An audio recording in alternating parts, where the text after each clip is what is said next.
Great. So I didn't think I could be super excited about FEMA funding, but I actually really am because I think this is a really amazing opportunity. There's a lot of funding. There's a really diverse array of projects that can be funded through what FEMA has to offer for grants. And so I'm really excited that we're joined today by Heather Dumais, who's the MEMA, Maine Emergency Management Agency Hazard Mitigation Officer, to talk about hazard mitigation grants with us and to try to demystify some of the things that seem to, at least for me in the past, have sort of complicated whether or not I thought this was applicable funding for projects. And then I'm really excited to be joined by folks from North Haven and also Saco to talk about their FEMA funded projects and give us a little insight on like what's it like to have a hazard mitigation grant through FEMA. So we'll go ahead and get started. I have just a couple quick do nows that we usually put on the screen for these workshops. And just to give folks an overview, I think I know everybody, but if not, if this is our first time meeting, hi, I'm Gabe McPhail. I'm the Region 1 coordinator with my colleagues who are in the R1CC, which is the Region 1 Coordinator Collaborative. Together, we serve as regional coordinators for Region 1, which means in the Community Resilience Partnership, we serve enrolled communities that are located in Southern Oxford, York, Cumberland, Sagadahoc, Lincoln, and Knox counties. And we started offering what we called Builder Stronger Communities workshops last year.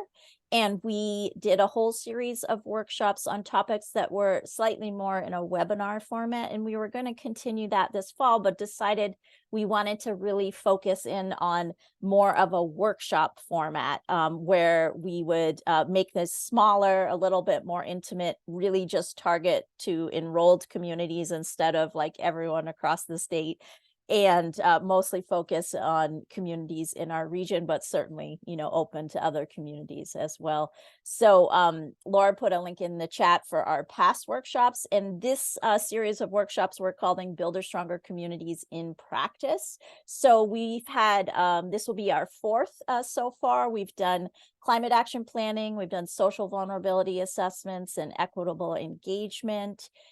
We've are looking forward to doing more workshops as the months go on. We have some additional exciting things coming up for you, which we'll share before we close out today. So I just wanted to acknowledge my colleagues who work in the R1CC with me. Laura Graziano is from Lincoln County Regional Planning Commission, is on doing tech. Emily Robbie is also from Lincoln County Regional Planning Commission. Sarah Mills Knapp is from Greater Portland Council of Governments, who is on the Zoom today. And I'm just looking to see if we have any of our other colleagues. I don't see them on yet. They may join us, but that would be Karina Grader and Abby Sherwin, who are for Southern Maine Planning and Development Commission. So we, as I mentioned, we all work together as a collaborative, and we're here as a resource for all of our enrolled communities. So before we jump into our presentation, I just wanted to acknowledge that we're very thankful to Heather for joining us. We're very thankful to Rick Latimer and Claire Oxford from North Haven, and Howard Carter and Emily Cole Prescott from Saco. And we'll say that I really appreciate Heather very much. I feel like Heather has done a lot for our communities in terms of demystifying and really trying to simplify this FEMA hazard mitigation funding process for all of us. So I'm going to stop my screen share. Oh, actually, I say that, but I'm going to just quickly give us an overview of how the workshop today will flow. So after Heather shares, we'll hear from our friends from North Haven and then our friends from Saco. And then if folks could just hold all of your questions until after presenters have shared, then we will do some question and answer. and whatever time is left, we will just have time to talk about your ideas, your projects, your challenges, things that you want to get into while we're here together as a group. And I will say there are folks that have a hard stop at 1. If that's the case, just go ahead and jump right off at 1. This recording will be made available, and I'll be sending a follow-up email to you that has a list of all the resources that are shared, as well as a link to the recording. So now I will stop talking. I will go off my screen share, and I will turn things over to Heather. Thank you, Heather. Thank you, Gabe, so much. Good afternoon, everybody. It's good to see some friendly faces here.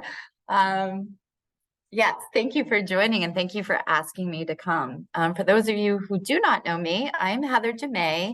I am your State Hazard Mitigation Officer for Maine Emergency Management.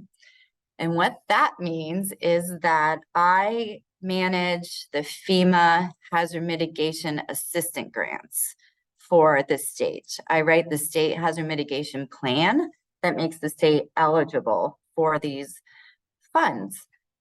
Think of me as kind of your middleman, your middle person. I speak to FEMA, and then I speak to you. I'm your go-between. As Gabe stated, I tried to demystify. It's my job to read all the documents and then try to interpret them to the best of my ability, and then tell you the information. So I'm going to do a PowerPoint. Sorry, I'm going to do a PowerPoint. Some of you have already seen some of it, but Gabe did ask me to specifically cover some topics. So hopefully we can do that. So let me share.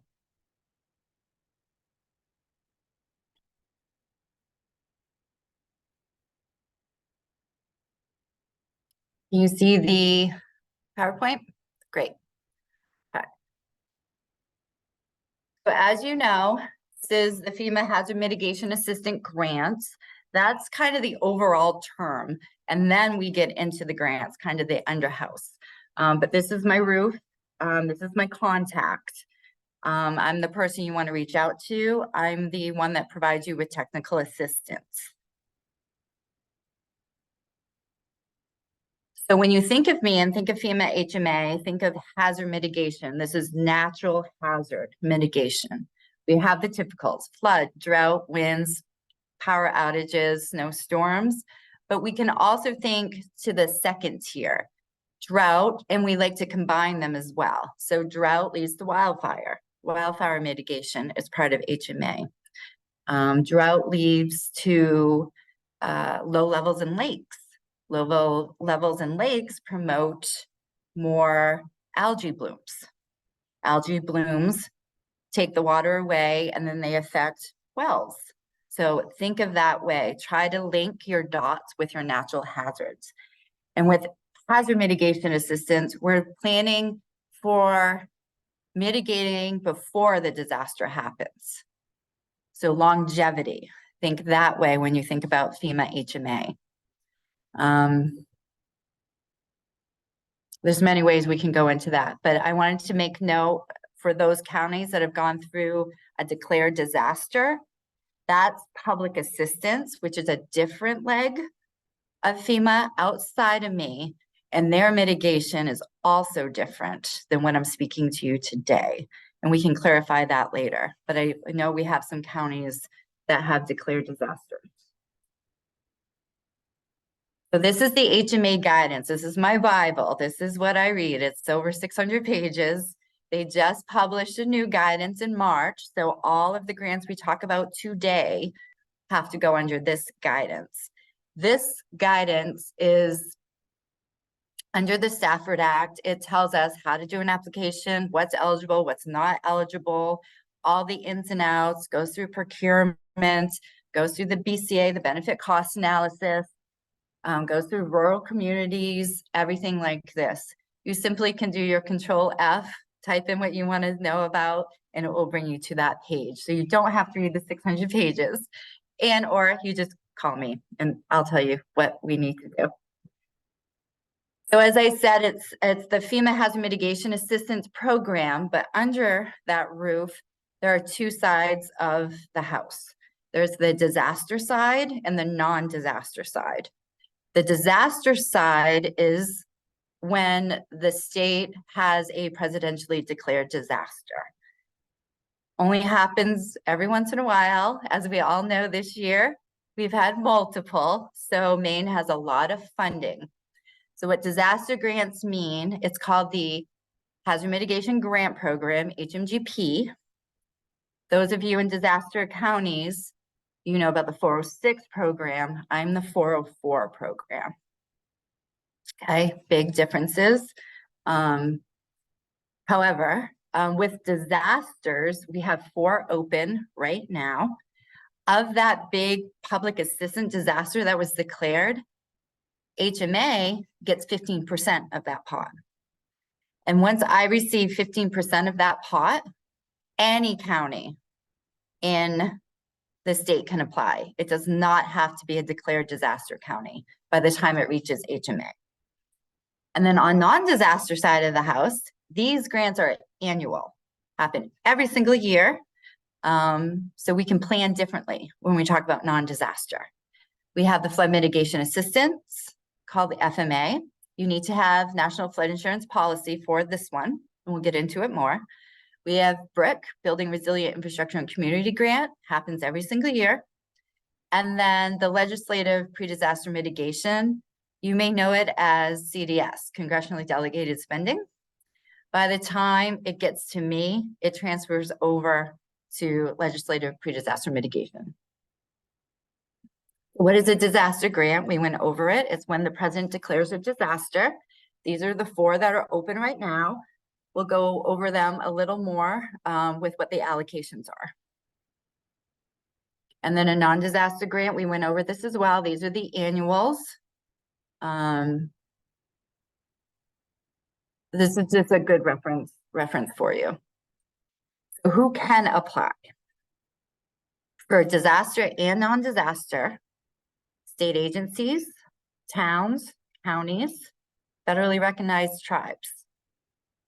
For disaster only, you can also have a private nonprofit. So if you know any private nonprofits, we're going to focus on disaster HMGP. The big caveat is an eligibility criteria. Your town must be signed on to your local hazard mitigation plan. You have to be signed on to that. Historically, county emergency management agencies write your hazard mitigation plan. Of all the counties on the call today, every county has a current approved local hazard mitigation plan. The only one I was asked to speak about was Oxford County. Oxford County's is about to expire.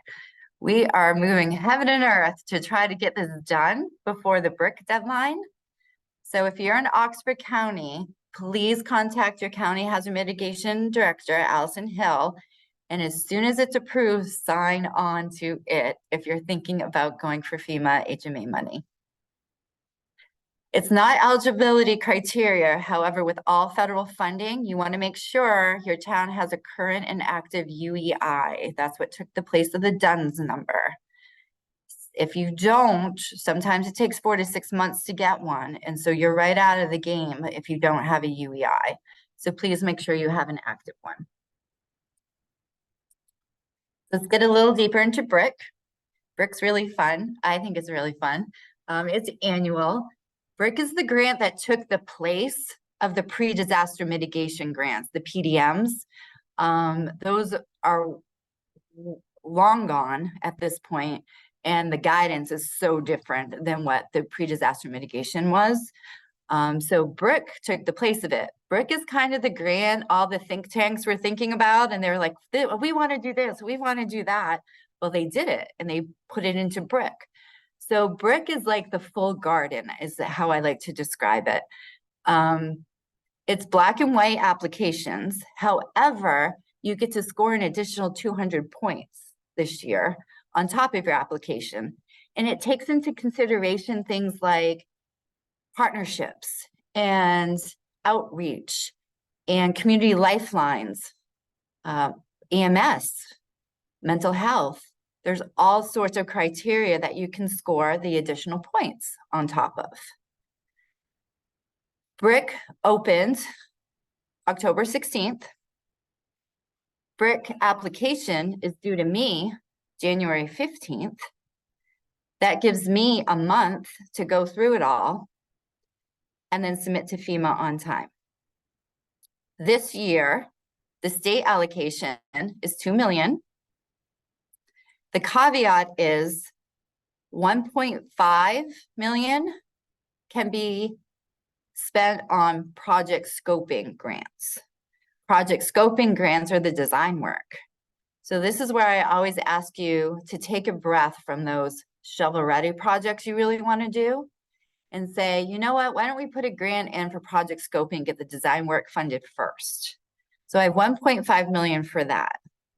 400,000 of the 2 million I need to spend on what are called CDRZs, Community Disaster Resilience Zones. Washington County is the only county that has a CDRZ. So right off the top, we have to spend that over to the CDRZs.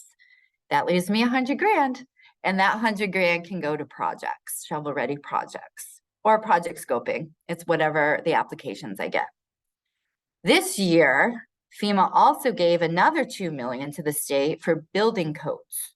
So if you're thinking about doing some building code training, outreach, assessments, whatever to do with building codes, please reach out and we'll talk about that, because there's 2 million just sitting there.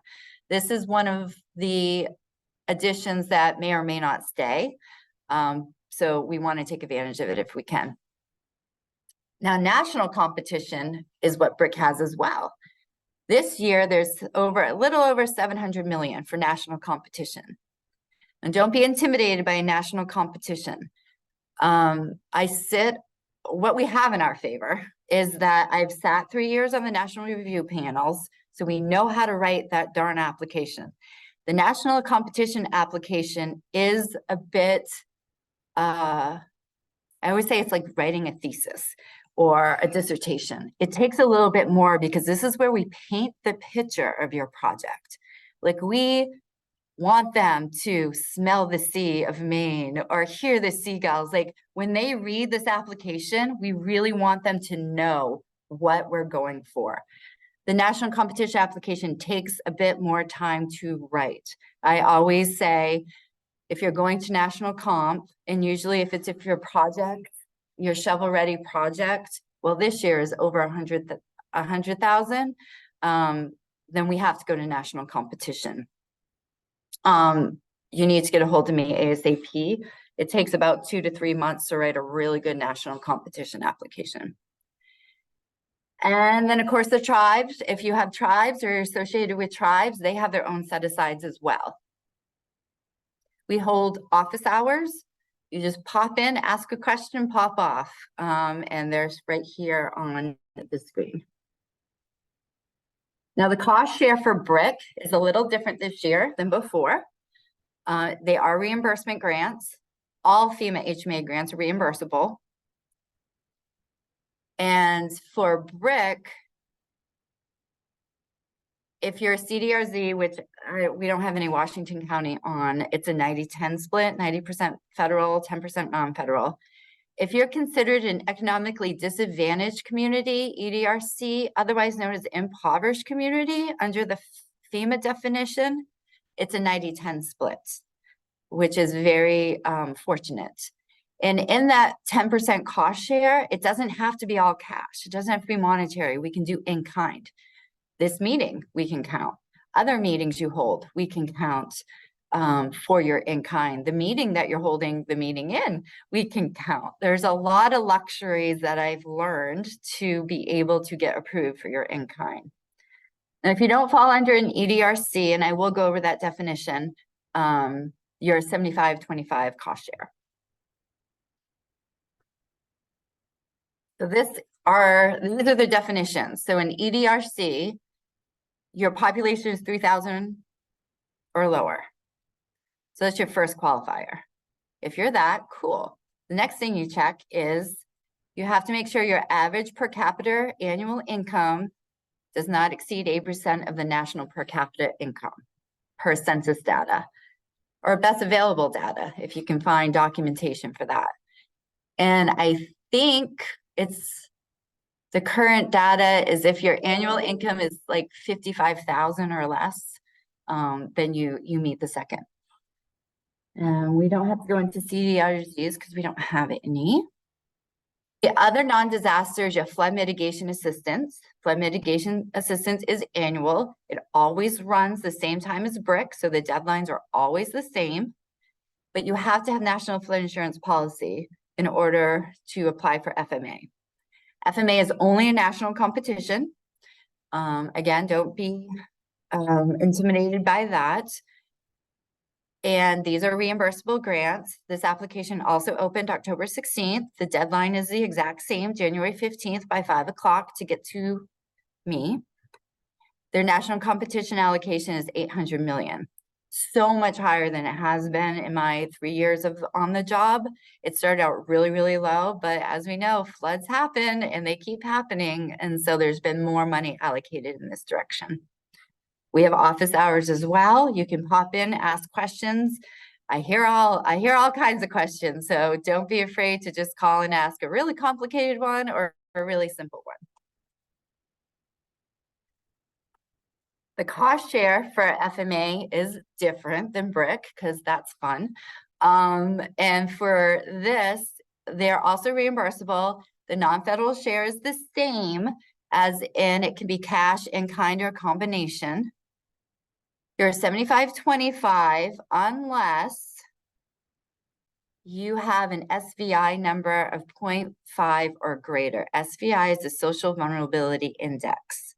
Your Social Vulnerability Index has different categories. The ones FEMA pays attention to are the three that I have listed on the screen, and then you take an average. And if your SVI is 0.5 or greater, you're 90-10. If you don't know anything about this, contact me or somebody that you work with, and we can figure it out for you. Now, once you get down into FMA, if you happen to be an area that has repetitive loss or severe repetitive loss for flood, we also have a different cost share. 90-10 for repetitive loss, 100% completely funded by FEMA if you have severe.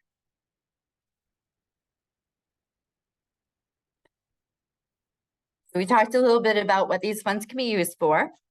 For non-disaster funds, that project scoping, it's a big deal. Design work, get the design work taken care of.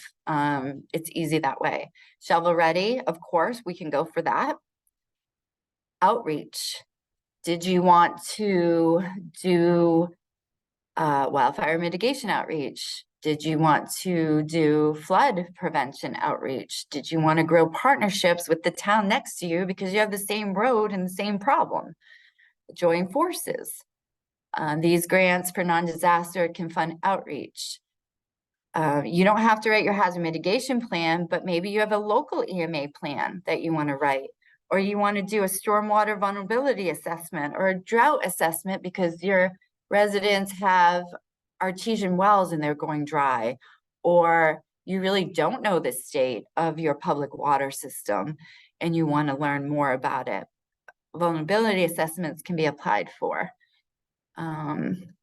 Any planning related activities. Now with non-disaster, you also can ask for pre-award costs. So say you're shovel ready and you already have the design work and you already paid for the design work. Well, in your application, we can ask for that design work to be paid back, reimbursed. And that's a great option that FEMA HMA gives. Now, if you don't get awarded the application, then you don't get your pre-award costs. It's kind of like a bundle deal. For FEMA HMA, it's all or nothing. You don't get like half of what you asked for. It's all or nothing. Now, if you are awarded, you have the option to also have management costs paid for you, 100% actually by FEMA. They'll pay for your management costs, and this is all the administrative work. So the quarterly reporting, so 4 times a year, you get to do a quarterly report or reimbursement requests, anything admin work, you have that option as well. What I do want to point out that this year for non-disaster, if your shovel-ready project is less than $1 million, you do not have to run a FEMA benefit cost analysis. So a FEMA benefit cost analysis is typically an eligibility criteria for you to score a 1.0 to show that the benefits outweigh the cost. But right now, if you're less than $1 million, you don't have to. We just have a narrative we need to write. So your generator projects, your small culvert projects, things of that nature, we don't have to do a BCA. I will state that this is the first year also non-disaster grants. If your project is over 250,000, we do have to do Build America, Buy America Act, the BABA Act, but we can walk you through that as well. Now we're in disaster world. Disaster world hazard mitigation grant program. As I said, there are 4 open. Their application deadlines to me vary because the deadlines are determined due to when the disaster was declared. So it's good to take a look at which disaster. You can apply for as many as you want. You just let me know. And then the allocations, as I stated, is 15% of the public assistance allocation. So that's why you see the state allocations and they vary. I get a lock-in for HMGP there's a 30-day, 6-month, and 12-month. And so these numbers are subject to change because if PA allocation spends less, my numbers go down, my 15% goes down. If they spend more, my 15% goes up, which means your 15% goes up. So as of right now, to this date, these are the numbers that we have to work with. We have office hours for this as well. So if you have any questions on disaster grants or HMGP, you can pop into these office hours. Now the HMGP cost share is different as well this year than the others. This is a straight 75-25. So they are reimbursable. It's 75% federal, 25% non-federal, but you still can do in-kind, cash, or a combination. HMGP still requires a BCA, no matter the total project cost. What can be funded under HMGP? We can still do outreach and education. However, it's a percentage of the full allocation that I need to know. You don't really need to know. If you have a project, just let me know the total project cost and then I can figure out which grant we go. I play chess a lot at this point with those numbers. But with HMGP, what I want to hit home is that this is shovel ready. You want to be shovel ready. You don't want to be project scoping over here because there's a different requirement for your project scoping and it really doesn't work well. It's not successful. And I'd rather set you up for success than set you up for failure. So when you think of HMGP, think shovel ready projects. You can still do pre-award costs. And you can still do management costs and you can still do some planning activities as well. That's under a percentage too. And that's for my brain to be plagued with at this point. But you still have some options. HMGP does not have to do Build America, Buy America. But it does have to do a BCA. So let's talk BCA. BCAs have come a long, long way. They're at the point where there are numerous adaptations to the BCA that work really well for rural communities, for inflation. There are a lot of BCAs that are already have pre-calculated benefits that FEMA already figured out because they've had like so many generators. So a generator sometimes can have a pre-calculated benefit cost analysis already done. A big one is acquisitions. All non-disaster grants, we can do acquisitions. So if you're repeatedly flooded and the town just wants to buy this property and turn it into open space, I have many of those. They're pre-calculated benefits. If in EDRC, so your population is less than 3,000 and your annual income is not exceeding 80%, you don't have to do BCA at all because FEMA will do it for you. We just have to write a narrative. So that's helpful as well. If you're a tribe, you also don't have to do a BCA.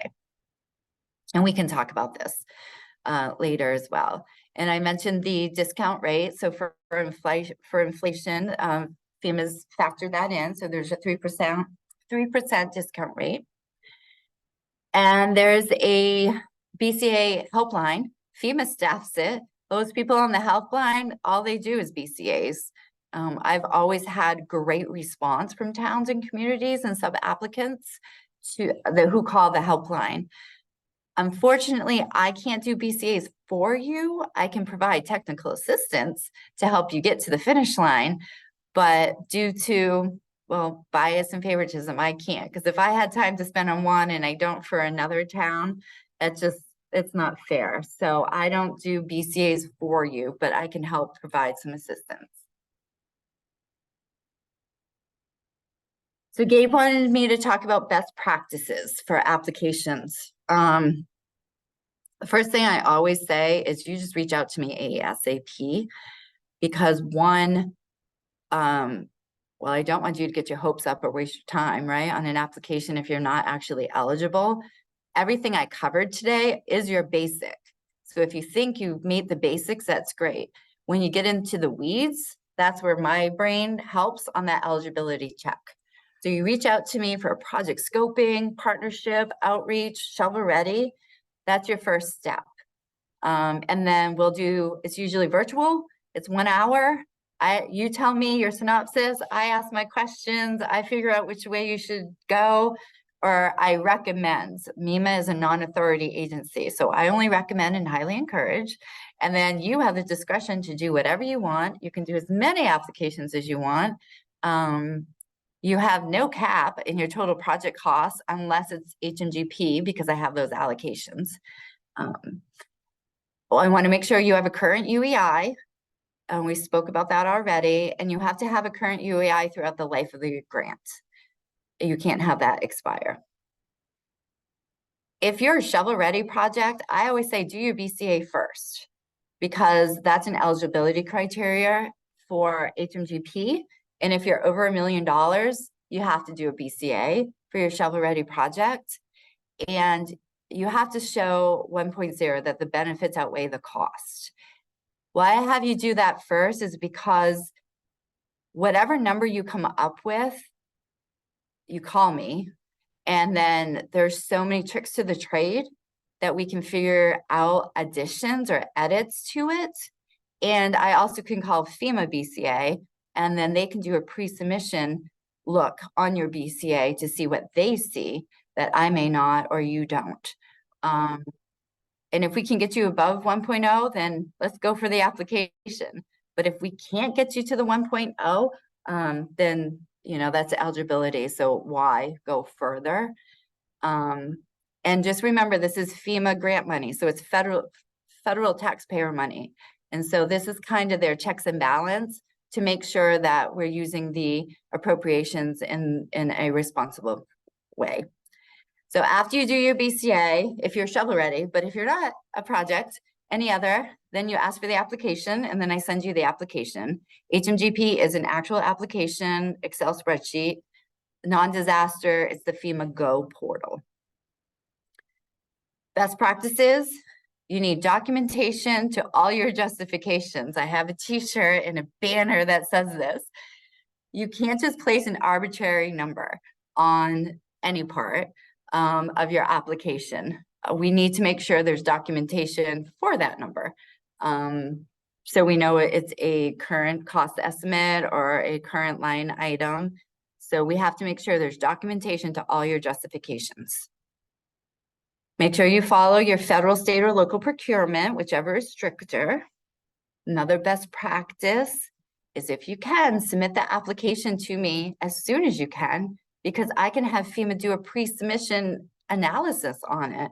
They'll look it all over. And then what this means is it's setting you up for success to get that award.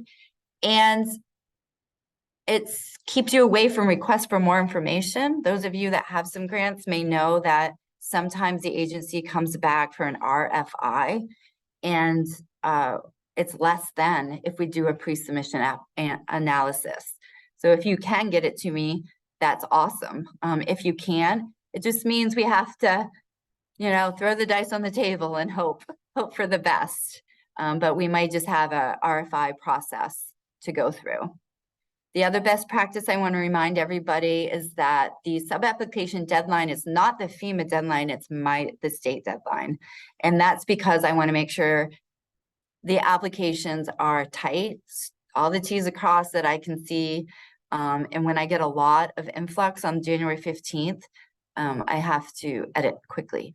And also, I should state that if I receive more sub-applications than like the 1.5 million we spoke about for BRIC, I have to devise a state review panel. And that's for subject matter experts with natural hazards. And then the state review panel will rank all the applications and then prioritize them. And then I submit them to FEMA. I'm not on the state review panel. I'm so biased at that time because I've talked to you so often that I can't rank you. So there's other people that rank for me. So that's why I also need that month before I submit. And attend the MEMA office hours if you can. And you all know you can reach out to me if you want to, but those office hours are great. And you can pop in at any time, and y'all know my schedule gets busy, so I answer you as quick as I can, but whichever you want. There's a bunch of links for more information. And now it's my question time, unless we wait. Awesome. Thank you so much, Heather. That was great. I feel like every time I hear you talk, I learn more. So this is really good. Which does bring home too that yes, Heather is very accessible, available. Take advantage of those office hours, emailing her. Also know you can reach out to us as regional coordinators for assistance. What we don't know, we will definitely, get information from Heather. But yes, I also wanted to say too, is that, you can see this is a process. It's not, sitting down one day and deciding to write an application. There's a lot that goes into this, but for the right projects, I think there's a lot of potential benefit. So in speaking of that, I wanted to invite our guests who are joining us who have FEMA funded projects, either that they have just been awarded funding for and are underway, but we want to just take a few minutes and learn from them before we jump into questions. So I'm going to invite Howard and Emily to share first. I know they have a hard stop at 1. We're just going to do short shares so we have time for your questions. But so Howard Carter and Emily Cole Prescott are from the city of Saco, and Emily is the city planner, and Howard is the department director for the Water Resource Recovery Department. So I'm going to turn it over to them, and they can share a little bit about their experience with FEMA funding. Thank you for joining us. Thank you, Gabe. Thanks for having us.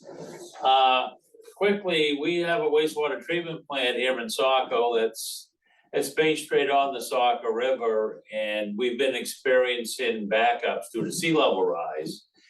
Probably back in the early 90s, we might be backing up once or twice a year. Now it's physically 30 or 40 times a year. If you couple that with a big rain event, we actually start overflowing our headworks here at the facility.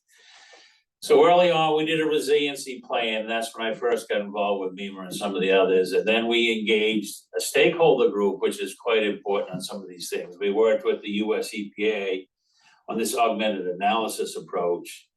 With the stakeholder group, we presented 4 scenarios on how to upgrade the treatment plant. And we picked one without knowing the cost, because we wanted input into it, and we picked this particular one. And it's also important to note that this facility was also listed by the Maine Climate Council as one of the most in danger facilities on the coast of Maine. So with that, talking to Annie and Heather, we said, well, we'll put in for the brick application. So we put in one for the whole cost of the project, and it didn't quite make it. It goes back to what Heather was. That BCA number is very important, and you got to play around with that a little bit. So the first one, we didn't quite make the 1.0, so we resubmitted and we made the initial cut.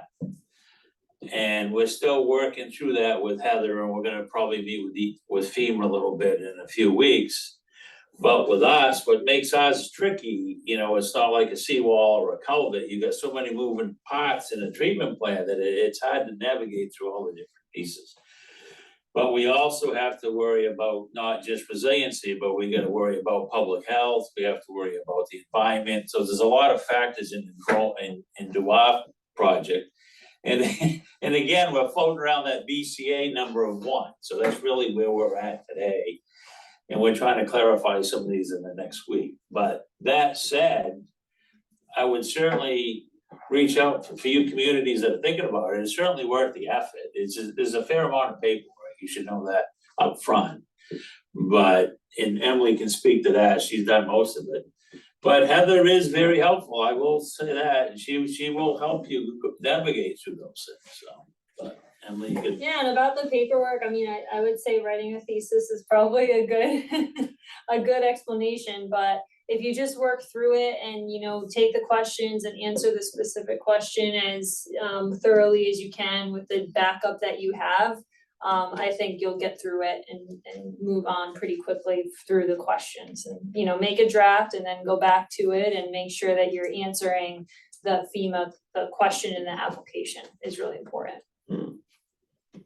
Thank you both so much. I appreciate too. I mean, we have you're presenting this project that's huge, this large scale project. And as you mentioned, like so many complexities to it. I think it's a great example too of like, when folks are thinking about the types of shovel-ready projects that they might undertake, like these very large-scale projects, I think FEMA funding is a great choice for. Thank you so much for sharing your experience. Yeah, because that said, a wastewater plant is probably the hardest thing you can probably try to put it in for. Yeah, but it's nice too to think about like you're not like trying to pull all sorts of multiple funding sources together, but you're looking at this funding source that can hopefully fund your project for you. If I may say something, I will say like it's been a great experience working with Howard and Emily. We communicate well, we talk well, they run things by me, I run them back. So that's been wonderful. This is a good example of that complex project. In a lot of our towns, we don't have complex like this. But if we can figure out this complex one and get it through the finish line, it's fantastic.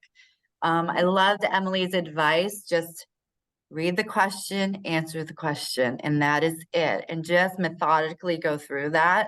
And I provide you templates on how to set yourself up for that success as well. And then City of Saco has a success story. They're identified for further review. We're not at the award stage yet, but we're on our way there. And that BCR, just to talk about that for a moment, that's where we want to make sure we have documentation to the justification, but what we submit to FEMA will reanalyze it. And so what occurred is the reanalyzation was a little different number than what we thought it was going to be. And so we're just working through that process, and it just means we're having a meeting and they're going to sit with FEMA. I'm going to sit with FEMA. I'm going to mediate that conversation, and we're going to just make sure we get what we need to get that BCA what we want. So it's a great example of forward motion working together, and they did wonderful. That's all I wanted to say. Thank you, Heather. Thanks. Oh, thank you. Thanks so much. I'm going to turn it over now to Rick and Claire. So Rick Latimer's the administrator for the town of North Haven, moving up the coast to a smaller scale, maybe simpler project, maybe not simpler, depending on how you look at it. And Claire Oxford assists Rick in the town. She's the an Island Institute fellow. So I'll turn it over to the two of you to share a little bit about your project. Thank you. And before I start, I would say the same thing that Howard and Emily said, is Heather is a fabulous resource. I don't think I've ever heard anybody do a presentation without any ums or ahs or what, I mean, it was just, she knows her stuff. And she's very, very accessible and helpful, as is Gabe. So we're very lucky to have people like that to assist us. Our project is quite different than a wastewater treatment plant modernization. We have what we call the thoroughfare waterfront.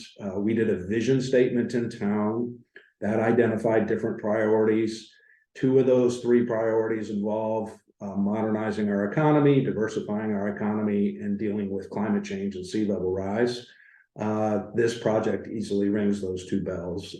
We have the December 23rd storm was kind enough to give us loads of great pictures that helped reinforce the problem that we have with coastal flooding.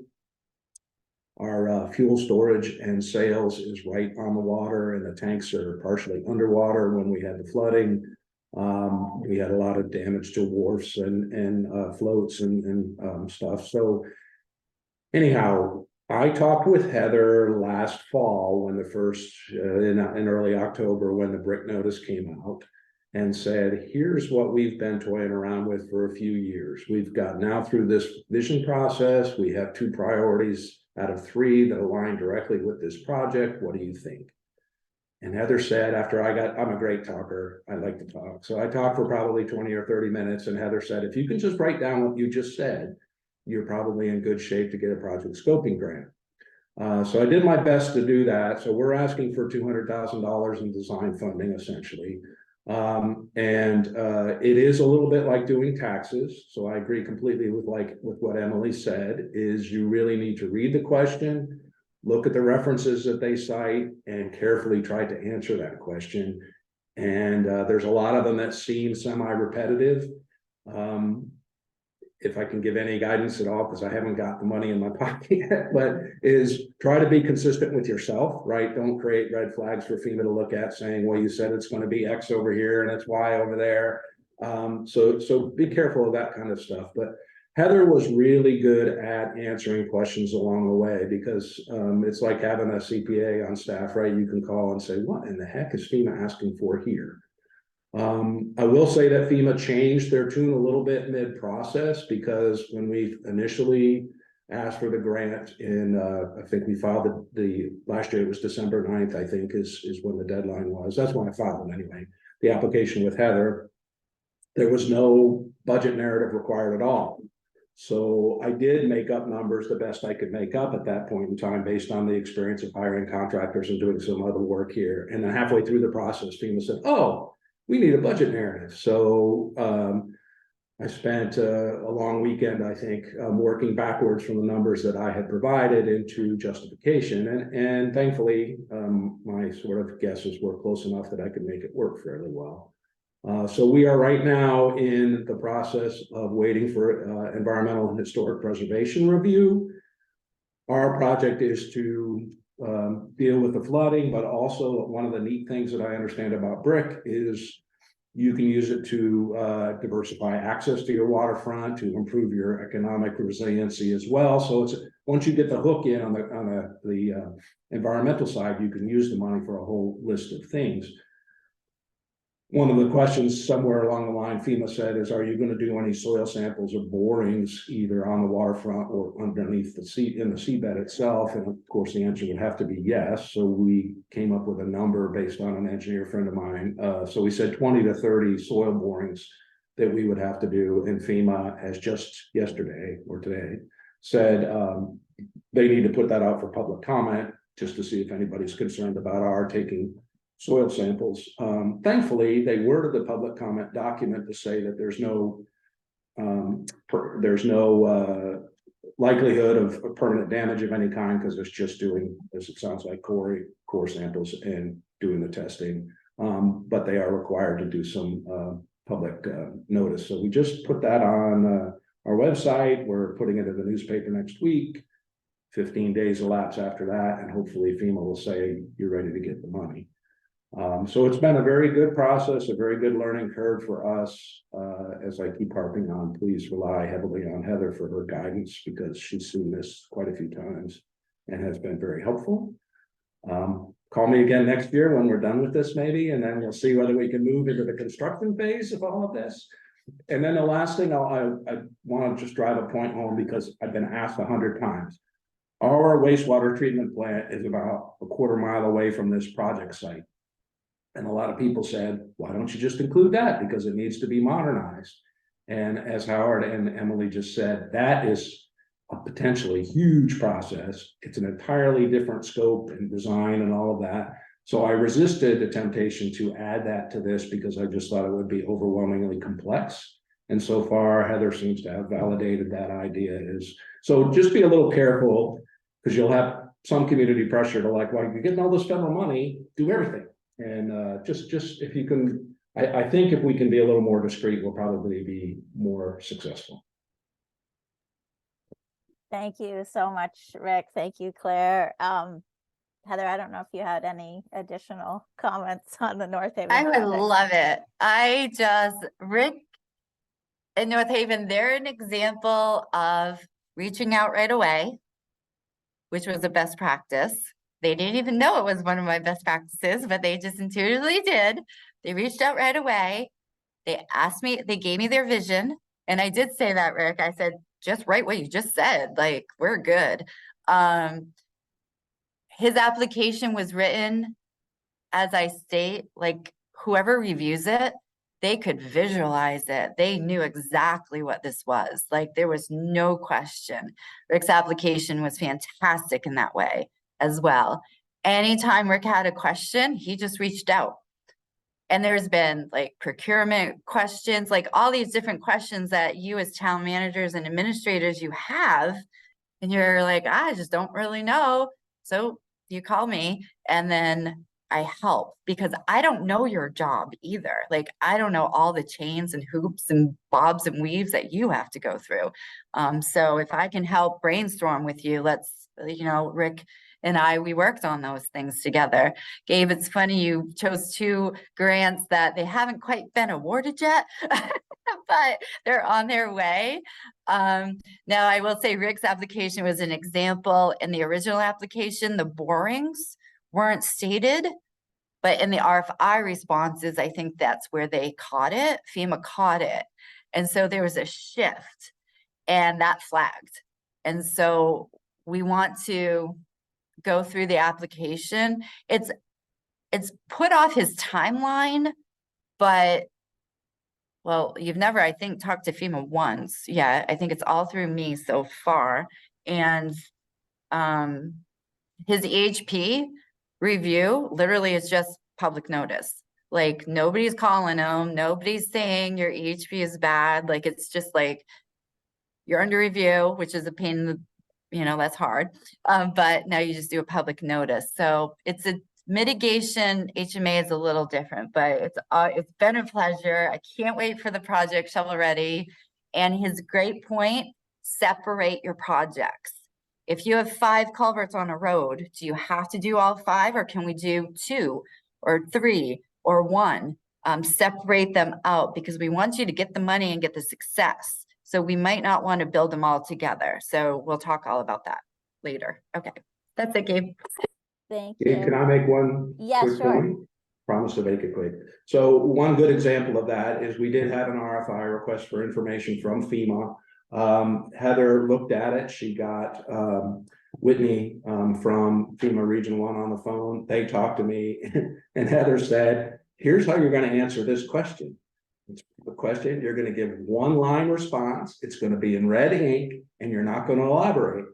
And I'm a lawyer. I talk a lot. I was plenty ready to elaborate. And Heather said, do not. And so I followed her advice. And sure enough, now all we have to do is post a notice for 15 days. So listen to her when she tells you to do something. Thanks, Rick. I don't bend the rules though. I just make sure we follow them. So, well, I thanks, Rick. wanted, thank you all. I wanted to just acknowledge that there's folks that have to jump off right at 1. I know Howard and Emily are 2 of those people that need to leave. I wanted to give folks an opportunity to ask them any questions before they have to leave. Does anyone have any questions for Howard or Emily or the 2 of them?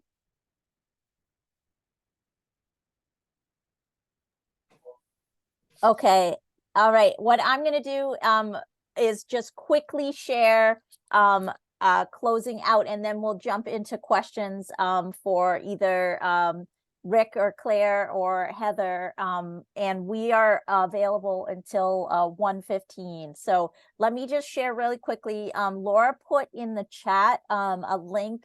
You see Heather's email, but you also see a link to some upcoming workshops that Heather is doing. There's a couple of them, 2 days in a row, the 5th and 6th. They're from 10 to noon. If you click on that link, that brings you to more information. You'll see the workshops, and you also see the Zoom links for those workshops. You'll see what's covered. So it's a deeper dive from where we are ending today. So I also just wanted to share really quickly that our next Building Stronger Communities in Practice workshop is going to be, rather than a workshop, it'll be more of a conversation. We're going to do a series of grid conversations, especially targeted to folks who are doing electric transitions in their community to try to meet some energy targets that they've enacted, whether it's through climate action planning or simply trying to meet some emissions goals. So our first one is on December 12th, and we put a link in the chat for how you can register that. That's a conversation with CMP, and if you're on our newsletter list, you would have received information about that conversation. And if you're not on our newsletter list and you don't receive our newsletter, you can just email me, and Laura will put my email in the chat. Bye, Howard. Bye, Emily. Thank you so much. Thank you. And we'll get you on that email list. So I'm going to stop talking and turn it over to all of you to ask any questions that you have of folks on the call, particularly Heather, or Rick, or Claire. Who has questions? Comments? Things you want to share? John, please Yes. go ahead. We have the 2 projects going here in Thomaston. One of them, well, both of them are pump station projects, and they're both under $1 million. But my question is, one of them is about $300,000. The other one is about $990,000. Do we have to do BCAs for those? Really, that's the one thing that it's difficult to do. Those are not easy. And I really would like not to do one if we don't have to. I'm willing to do a write up about the costs, but I'd like to get out of the BCAs. How's that work? Hi, John. I was hoping you were going to speak. Yeah, as we spoke about, 990,000 is less than 1 million, so you don't have to do one. So we're just going to do a BCA narrative, because you're going to go for BRIC national competition for the $990,000 project. Yep.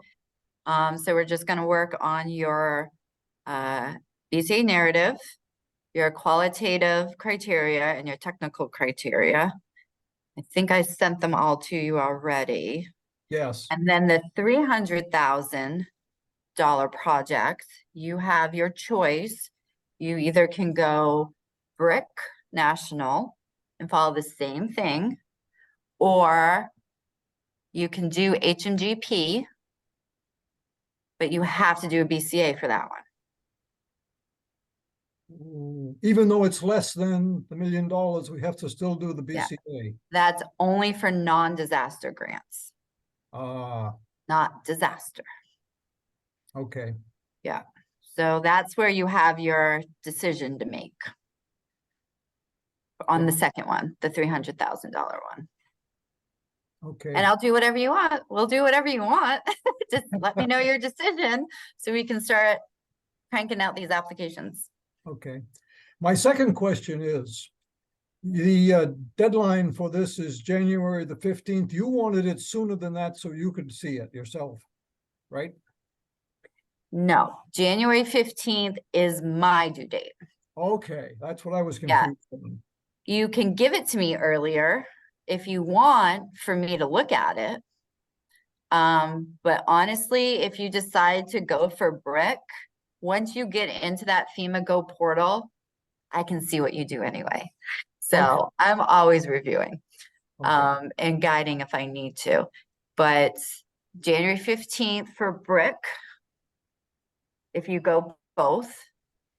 If you do HMGP, the deadlines on the slideshow, those are mine still too, not FEMA's. So you don't have to get it to me earlier unless you want me to do a pre-submission analysis. Does that make sense? Yes. Okay.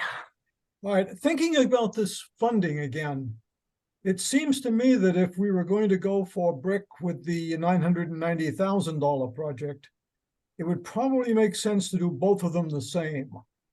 Simplifying, the record keeping would be the same for both of them, is what I'm trying to say.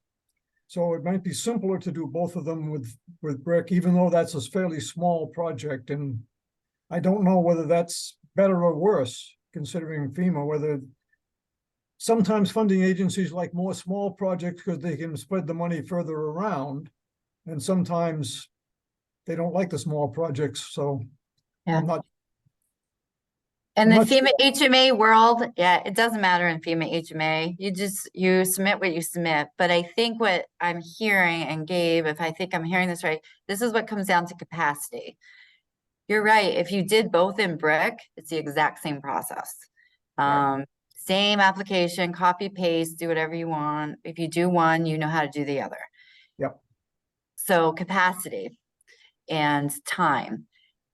If you choose to do one that's HMGP, you do have to learn another application process. So do you have time? Do you have patience? Do you have tolerance to even do that? You know, so you do have to weigh those things in. And I hear that often.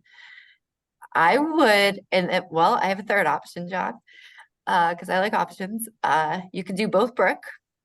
We'll submit, I would say focus both on brick, recommends you focus both on brick, get both bricks in by January 15th. And then the deadlines for HMGP are after. So say you get them in by January 15th, I might give you a phone call and say, hey, do you want to up the ante? We can put an application and just copy and paste it into the HMGP application and put you in over there too, just to see. The work is already done. It's just a copy and paste at that point. And my assistant probably can help me, you know, do that for you. Like we'll see, it depends on, you know, capacity over here, but. Okay. I think you should recommend or encourage that you do both bricks, and then we'll take the other step in January and see what you think with my crazy idea to get you money. That makes sense to me, Heather. I think that's probably what I will do. Thank you very much. Thanks That's for all the the question, questions John. I have today. Thank you, John. A question just regarding this, Heather. I mean, the idea of submitting multiple applications. I'm not clear on like how that works in terms of, are you competing against yourself? Would they give you 2 awards if you scored well enough? Or are you only going to be awarded one of those projects? Yeah. Projects or applications? Applications. Okay. Yeah, there's a possibility you were awarded both. Well, then you just have the choice. Which one do you want?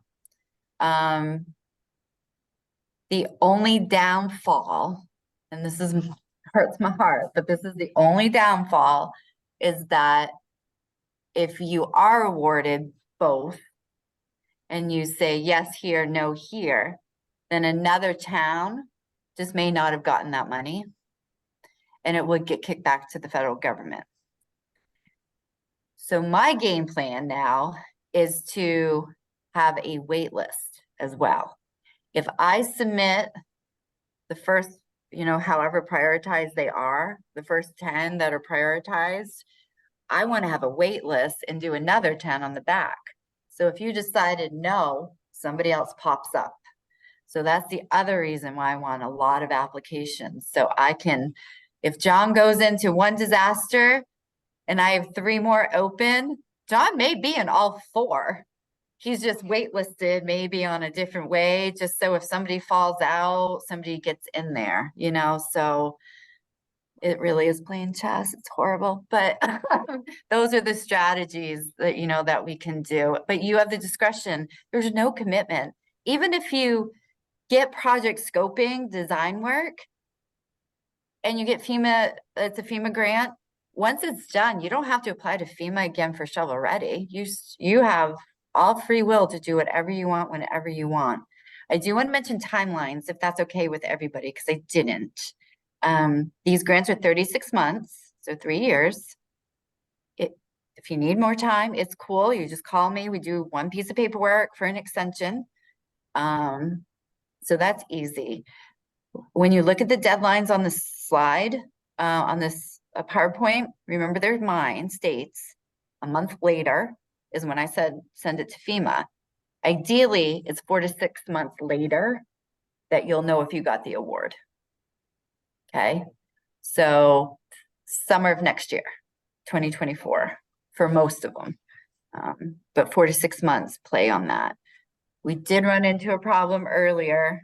Rick and Howard weren't affected, but there are some other people that were affected because of a different situation, but 4 to 6 months. Okay. Thanks, Heather. All right, I know Van, you had a question. Well, yeah, I was a comment and a question. One, I appreciate this, and for some of us who've just come into this, it's a little bit of a synonym alphabet soup for us. And I'm wondering if Heather would be willing to share her slides as a beginning process. That would help. And the other thing is suddenly this begins to dovetail. I mean, we've had a grant with Maine Won't Wait, where we've looked at our problems and resiliency down here, particularly with sea level rise, with our community that's heavily dependent upon the aquaculture and lobstering and fishing. And we also had problems with the storm back Elliott causing problems in our co-op, and that coupled with the fire we had in Port Clyde, where it's also located, gives us kind of a double whammy that we need to actually chat with you about how we might approach things. So I think you're going to be hearing from our little community of St. George relative to what we might do. Well, that's fantastic, Van. I'm so glad you spoke up. Yes, the slides are going to come at you. I might put a couple more fact sheets, Gabe, give you some like a more larger. Yes, that would help. And St. George actually has a brick grant currently from fiscal year 21, I believe. So St. George has been awarded, so that's fantastic. And yes, call me, send me an email. Emails are fun because I can answer those while I'm in a meeting. But I can't call you back. But yeah, please reach out. Good, shall do. And Van will be sending out a whole list of resources from this. So I'll include Heather's presentation, anything additional that she adds, as well as people's contact information. Appreciate it. Thank you. Thank you. So for in the last few minutes, anyone else have questions, comments, things they wanted to ask while we have Heather and Rick and Claire still here? I don't want to monopolize the talking this afternoon, but my question would be, is there any advantage in going to FEMA with a shovel-ready project as opposed to just having the beginning of them? Am I more apt to get money if I'm shovel-ready? Not matter. I honestly sometimes think you're more apt if you're in the design phase, if you want design money. But for this year, because this year is funny, John, because they split my allocation. Usually that 2 million allocation for the state, we can do whatever we want with it, project scoping. But this year they swapped it that all big projects go to national competition, which all the other state hazard mitigation officers were all complaining about. So hopefully it goes back to normal next year. Shovel ready is fine. You're under 1 million. So you're just like, it's sitting pretty. There's no BCA. It's just the application. We focus on the qualitative and technical criteria part. But if you guys have a 3 to 5 year plan and you need the design work done before you're ready to do the shovel ready, I say just throw in an application for project scoping this year and it'll set yourself up. It doesn't mean you have to do the project right away. After the design work, you still have the luxury. Like, I'm not one saying, I'm not the agency to say, get it done, get it done. I'm like, oh, you couldn't get it done? Okay, let's extend. So John, I think you have good odds, whether it's design or shovel. Okay. And yeah, I say really think about your long-term plans and especially van too. There's a lot of different natural hazards you guys had. And I mean, we might need a vulnerability assessment done for just natural hazards in St. George and see where you fall and weigh and have the consulting firm also, pick out projects in that project scoping and to set you up for a 3 to 5 year plan. And any of you towns can do that. Does that make sense a little bit? Yeah, actually, that's what our grant with the Maine Won't Wait was a whole LiDAR survey on a number of vulnerable sites. So we have a lot of the basic data there. We haven't actually done the engineering part of it, but on one we have. So there's one culvert project that might fit almost immediately, and it's in the less than $1 million range. I have Nice. We'll be I back have to you. I have a question too, that's from Jeremy, whose mic is not working. So Camden has they're doing a bunch of design work now, and so they're like 2 or 3 years out from needing to fund implementation. So wondering about, like, does that mean applying next year? Does that mean applying the year after? Like, what does the funding landscape look like in the next couple of years? Good questions. And I had a feeling you had a question. I'm looking at Camden. I'm like, okay, you have 2 possible options. So if I was to hear that correctly, you're in design phase, not ready for shovel ready. In the next 2 to 3 years, maybe shovel ready. BRIC has an option called phased projects. And I can send that information along, Gabe. Phased project is if you're have a certain amount of your design work completed, then you can apply anyway. And phase 1, year 1 is finishing it. Phase 2, year 2, 3 is construction. City of Saco actually is that. So you have that option. What's it going to look like in 2 to 3 years? I have no idea. That's why I know what it looks like today, and I know what it looked like 2 years ago and 3 years ago. That's why I really want you to get your money in now, your applications in now, because what we ran into for HMGP. So HMGP disaster money comes from the National Big Pot of Disaster Recovery Fund. There's so many disasters in the country, and when Maui happened, it drained the pot. And when it drained the pot, everything was placed on hold. Just disaster. Well, it leaked into my non-disaster. So I guess Rick, in a little way, he did some of his work.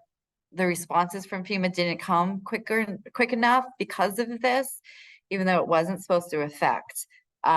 So as you know, these disasters are not going away. That's why we're pushing mitigation to stop before the disaster happens. So Jeremy, I don't know what it's going to look like.